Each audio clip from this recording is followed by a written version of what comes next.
Olingan Adirmatga apoterapiyaga kelganman. Bu apoterapiya asosan nima desana akamiz qo'lida asalari turibdi. Asalari bilan davolash turi.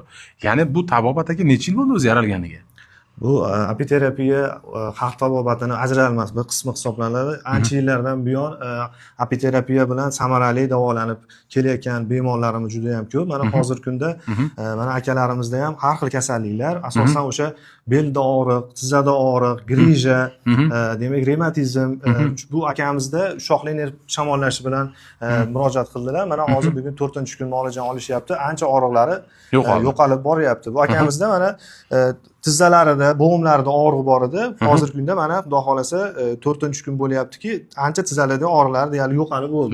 Endi bizda muolajamiz 15 kun davom etadi-da. Endi kimlargadir organizmga qarab 2-3 kunda foydasini berishni boshlaydi. Kimlargadir jicha vaqt talab qiladi. Endi hamma organizmi har xil.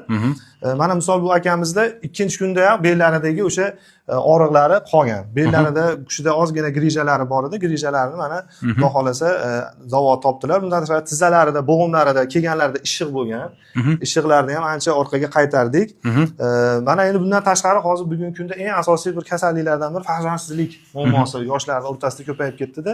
Bulardan ham samarali foydalanib, demak, davolab kelyapmiz. Asosan asalari zahri nima foydasi bor desangiz, qondagi toksinlarni zaharli moddalar haydab chiqaradi. Qonda aylanishini yaxshilaydi.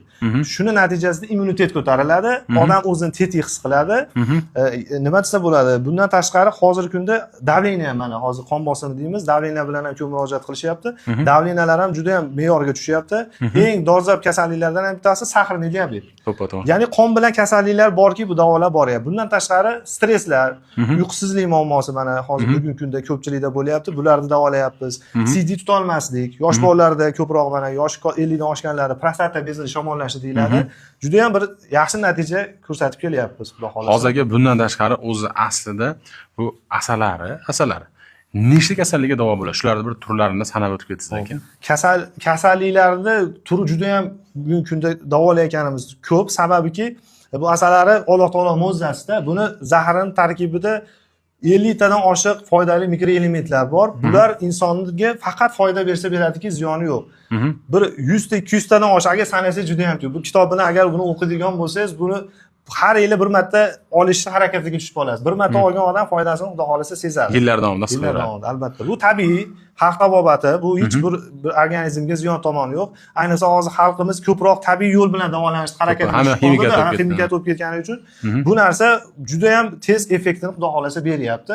Bu yangilik, sekin-sekin rivojlanyapti. Biz ustozimiz Xalq tabobati akademiyasi a'zosi Bobirjon Mo'minov hisoblanadilar. Ko'p yillik tajriba